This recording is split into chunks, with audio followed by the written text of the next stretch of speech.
Bismillahirrahmanirrahim. Assalamualaikum warahmatullahi wabarakatuh. Alhamdulillahilladzi an'amana bi ni'matil iman wa faddalana ala sairil umam wa manna alaina syahr Ramadan.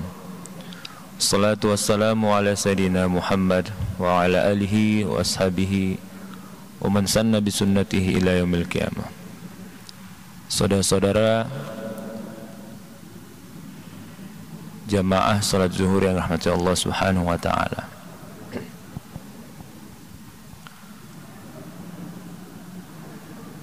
Alhamdulillah kita dipertemukan kembali oleh Allah Subhanahu wa taala ke dalam bulan Ramadan ini.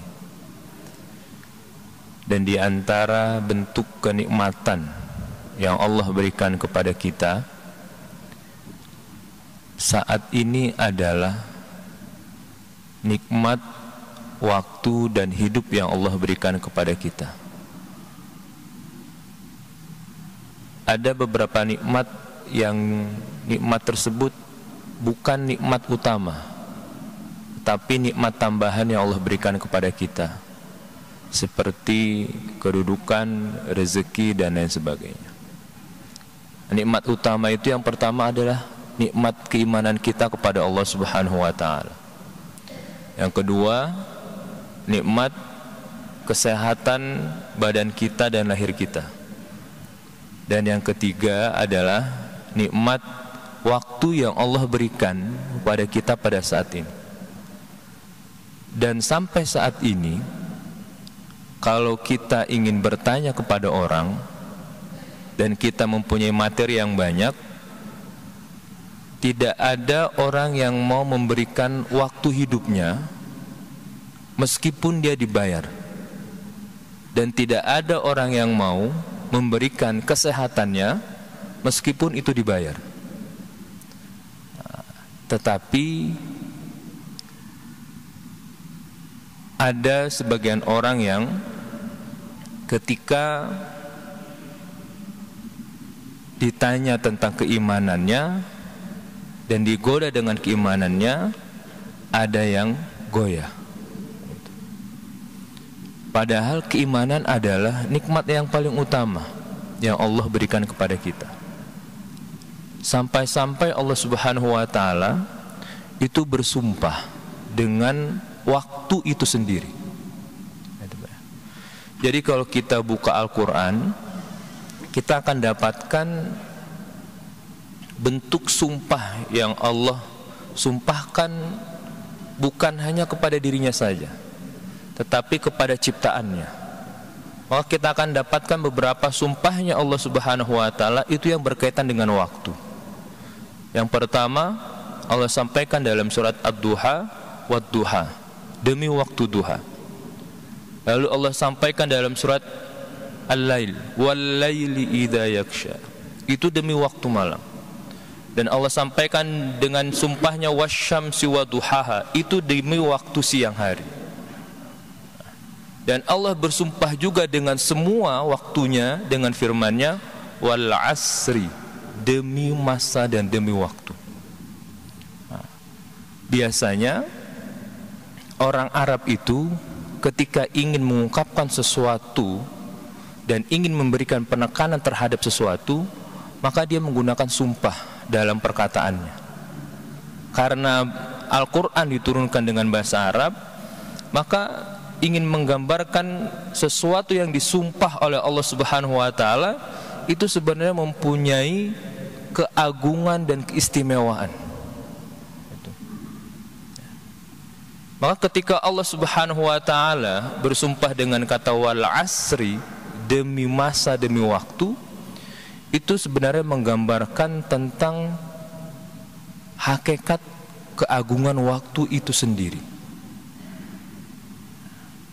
Karena kita semua, hidup kita, ibadah kita itu tidak terlepas dengan waktu, Pak. Allah Subhanahu wa taala sampaikan terkait dengan solat, inna solata kanat alal mu'minina kitaban mawquta, sesungguhnya solat itu Sudah ada waktu-waktunya, dan itu terkait dengan waktu. Puasa yang kita lakukan pada saat ini itu juga ada waktunya, hanya di bulan Ramadan. Al-Quran pun diturunkan, itu ada waktunya. Syahrul Ramadan alladzi unzila fihil Quran. Dan itu terkait dengan waktu Al-Quran diturunkan di dalam bulan Ramadan. Kita haji nanti, itu juga ada waktunya. Al-hajju asyhurum ma'lumat. Haji itu hanya dilakukan pada waktu-waktu tertentu saja, tidak setiap tahun kita melakukan haji.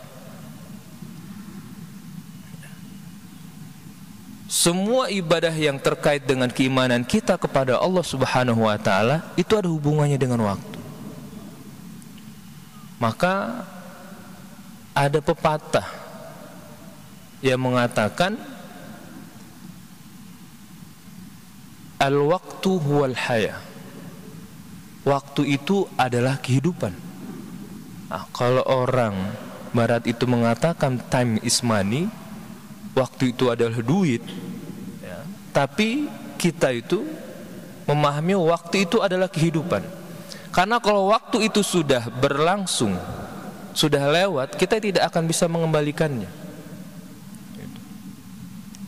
Dan ketika waktu kita yang saat ini kita Allah berikan keluasan waktu dan sebagainya, maka nanti Allah sampaikan dalam surat Al-Asr itu ada kemungkinan orang-orang yang merugi akibat waktu, ya. Dan ada kemungkinan orang-orang yang beruntung karena waktu itu. Maka setelah Allah bersumpah dengan ayat yang pertama wal asri, demi masa, lalu Allah tekankan innal insana lafi khusrin, sesungguhnya manusia itu dia berada dalam kerugian. Orang-orang bagaimana yang dia merugi dengan waktunya?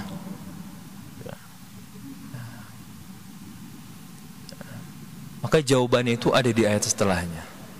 Orang-orang yang merugi dalam waktunya, dalam kehidupannya adalah yang pertama, illal ladzina amanu wa amilus shalihat. Orang-orang yang dalam hidupnya dia tidak pernah meyakini Allah itu sebagai Tuhannya dan Nabi Muhammad sebagai nabi terakhir. Itu orang yang paling pertama merugi di dalam kehidupan dunia ini.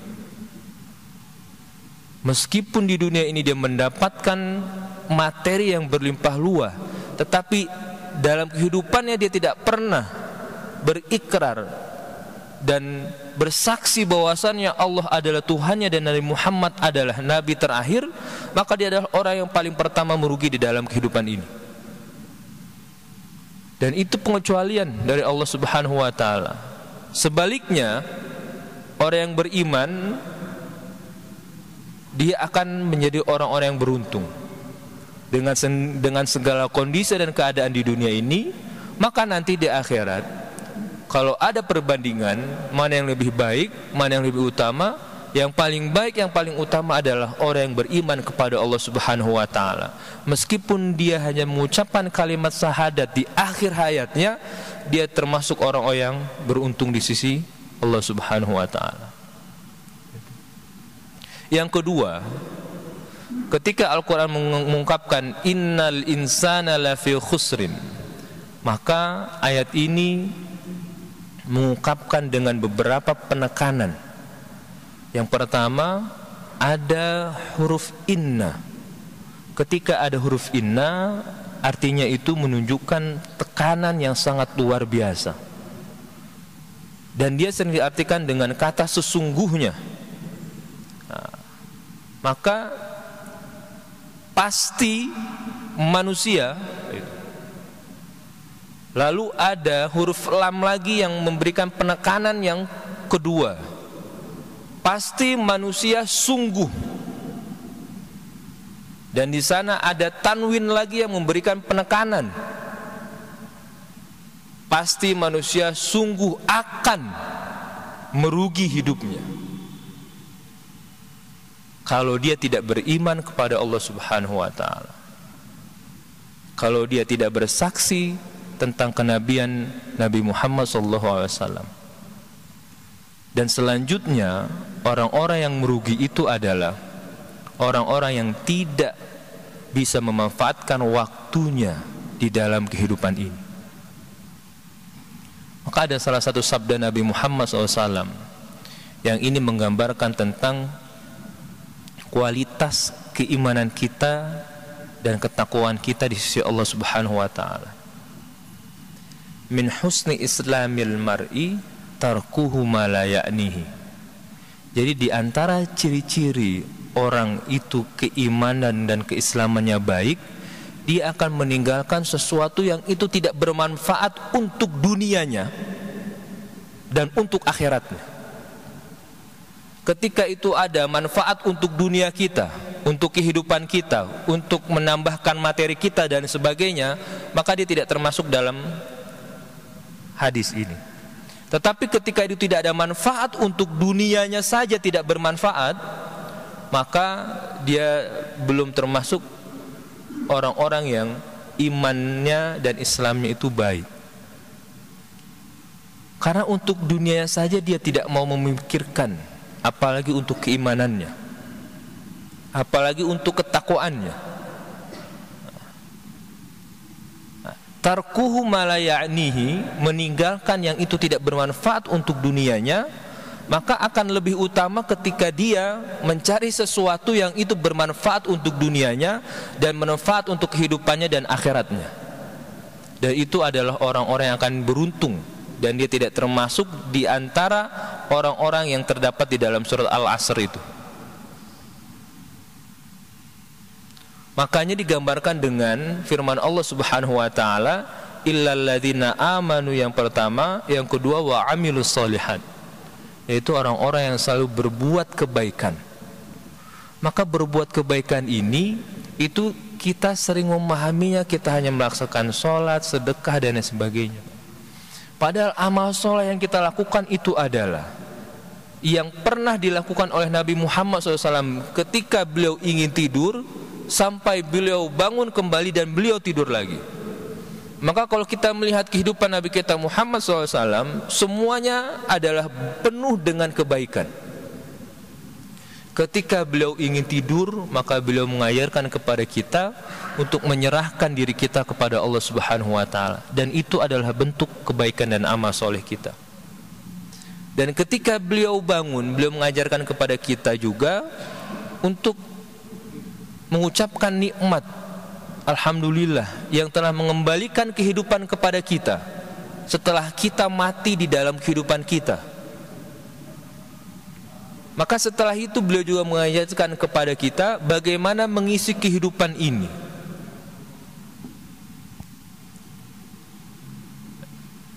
Dengan berbagai aktivitas yang Allah tentukan pada diri kita masing-masing saat ini. Kalau pada saat ini Allah tentukan kita menjadi orang-orang yang berniaga, maka bersungguh-sungguhlah dengan perniagaan kita. Kalau pada saat ini Allah memang tentukan kita menjadi orang-orang yang bekerja dalam suatu organisasi, maka bersungguh-sungguhlah, karena di sana ada kebaikan dunia kita, di sana ada kebaikan akhirat kita. Kalau saat ini Allah menentukan kita menjadi orang-orang yang mempunyai ilmu, maka sebarkanlah ilmu tersebut, karena di sana ada kebaikan dunia dan kebaikan akhirat kita. Dan inilah firman Allah Subhanahu wa taala yang berkait dengan wa amilus sholihat, yaitu melakukan amal soleh. Maka Imam Nawawi rahimahullah itu beliau pernah menyusun suatu kitab, yang kitab ini digunakan hampir seluruh dunia Islam menggunakan kitab ini. Bahkan di masjid-masjid daerah Bandung dan sekitar pun mengkaji kitab ini yang bernama Riyadhus Shalihin. Beliau menulis satu bab dalam kitab tersebut, babnya yang menyebutkan banyaknya jalan untuk berbuat kebaikan. Kenapa? Karena kebaikan yang Allah berikan kepada kita itu sebenarnya banyak sekali. Dan hanya kita saja yang terkadang menganggap kebaikan itu hanya sebatas melakukan aktivitas kegiatan kita sehari-hari, sholat dan lain sebagainya. Padahal Nabi kita Muhammad SAW sampaikan, wa imamatul adza minat thoriq, menyingkirkan sesuatu itu yang membahayakan orang lain dari jalan, itu adalah amal soleh. Dan memberi minuman binatang yang kehausan, itu juga amal soleh. Bahkan bisa jadi apa yang kita lakukan itu menjadi penyebab kita masuknya surganya Allah Subhanahu wa ta'ala. Sebagaimana kisah yang sering kita dengar, seorang perempuan yang memberikan minum untuk anjing yang kehausan, dan dia perempuan, bukan perempuan baik-baik. Akhirnya karena perbuatannya itu dia dimasukkan oleh Allah Subhanahu wa ta'ala ke dalam surganya. Dan itulah waktu yang Allah berikan kepada kita untuk kita isi dengan berbagai macam kebaikan. Maka orang-orang yang selalu mengisi waktunya dengan kebaikan, dia termasuk orang-orang yang beruntung dan tidak termasuk orang-orang yang dalam kategori ayat itu. Dan yang terakhir, orang-orang yang beruntung adalah watawassaw bil haqqi watawassaw bis sabr. Orang-orang yang selalu ingin memberikan kebaikan untuk orang lain. Orang-orang yang selalu menyempatkan dirinya menyebarkan kebaikan untuk orang lain. Nasihat dalam bahasa Arab itu aslinya adalah ketika seseorang itu memerah susu, lalu memisahkan susu itu dari kotoran-kotoran sehingga susu itu menjadi murni, itulah dinamakan dengan nasihat. Maka nasihat itu adalah membersihkan kotoran-kotoran yang ada di dalam diri kita, yang itu bisa jadi terdapat di dalam diri saudara-saudara kita, dan kita menginginkan kebaikan kepada mereka supaya mereka termasuk orang-orang yang beruntung. Maka nasihat yang pertama adalah watawassaw bil haqqi watawassaw bis sabr, yaitu memberikan nasihat kepada jalan kebaikan. Maka dalam beri nasihat juga ada tuntunannya dari Nabi kita Muhammad SAW. Tidak serta-merta ketika kita melihat keburukan dan sebagainya kita harus melakukan pada saat itu, tidak. Ada cara dan tuntunan bagaimana memberikan nasihat kepada orang lain.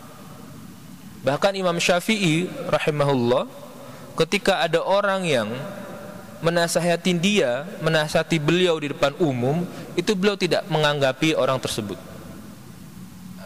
Lalu beliau ditanya oleh murid-muridnya, wahai imam, kenapa kamu tidak menanggapi nasihat orang tersebut padahal nasihatnya benar?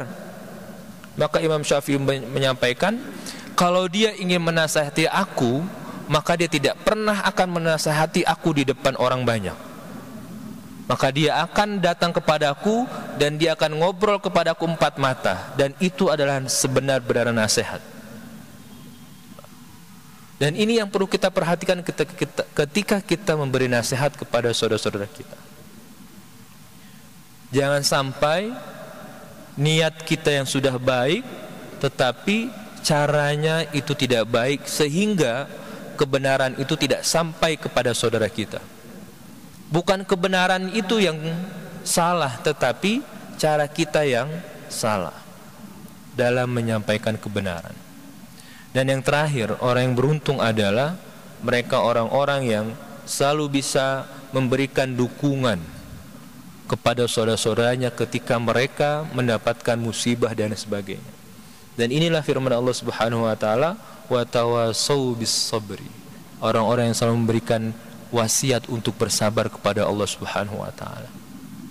Sabar adalah kata yang paling mudah diucapkan oleh mulut, tetapi perilaku yang paling sulit dilakukan oleh kita semuanya. Karenanya dia adalah perilaku yang paling sulit, maka Allah berikan ganjaran yang tidak sembarangan bagi orang-orang yang bisa melakukan kesabaran. Sumpah Allah Subhanahu wa taala terkait dengan waktu itu ada untung dan ruginya. Orang-orang yang beruntung adalah orang-orang yang meyakini Allah sebagai Tuhannya dan Nabi Muhammad sebagai nabinya, dan orang-orang yang selalu mengisi waktunya dengan kebaikan, dan orang-orang yang selalu ingat sekelilingnya sehingga mereka bisa merasakan kebaikan dari dirinya, dan orang-orang yang selalu memberikan dorongan lahir dan batin kepada saudara-saudaranya. Dan inilah sumpah Allah Subhanahu wa taala terhadap waktu, yang mana Nabi Muhammad SAW dan para sahabatnya telah menggambarkan dalam kehidupan mereka masing-masing. Maka Abdullah bin Mas'ud itu pernah berkata, "Idza asbahta fala tantadhiril masa." Kalau kamu berada di dalam pagi hari, maka jangan tunggu sore hari. Artinya, kita belum tentu hidup sampai sore hari. Yang kita bisa lakukan di pagi hari, maka lakukan dengan maksimal mungkin. Yang itu mendatangkan kebaikan dunia kita dan kebaikan untuk akhirat kita. Dan sebaliknya, fa idza amsayta fala tantazir sobah. Dan kalau kamu berada di dalam sore hari, jangan sampai menunggu pagi hari. Maka Umar radhiyallahu anhu itu memberikan cara kepada kita bagaimana kita membagi waktu dalam kehidupan kita sehari-hari. Beliau sampaikan, bagilah waktumu itu menjadi 3 waktu. Yang pertama, waktu untuk duniamu, artinya waktu kita untuk mencari rezeki Allah Subhanahu wa taala. Waktu untuk keluargamu, untuk anak dan istri kita. Yang terakhir, waktu untuk dirimu dan Tuhanmu, yaitu di mana kita bermunajat dan berkeluh kesah kepada Sang Pencipta. Inilah 3 waktu yang dilakukan oleh Umar ibn Khattab di dalam kehidupannya. Dan mudah-mudahan kita semua bisa membagi waktu kita sehingga kita terhindar dari sumpahnya Allah Subhanahu wa taala dan terhindar dari orang-orang yang merugi di dalam kehidupan kita. Dan pada saat ini Allah mempertemukan kita di dalam bulan yang sangat mulia ini. Maka gunakanlah waktu-waktu yang ada pada saat ini dengan sebaik-baiknya, dengan meminta dan memohon rahmat dan ampunan Allah Subhanahu wa taala, dan kita semua dijaga dari malapetaka dan orang-orang yang saudara-saudara kita yang dalam kesusahan, dalam musibah dan lainnya, diberikan jalan keluar dan pertolongan oleh Allah Subhanahu wa taala. Barakallahu li wa lakum, astagfirukumullah fi ra'atihi wa zimmatihi. Wassalamualaikum warahmatullahi wabarakatuh.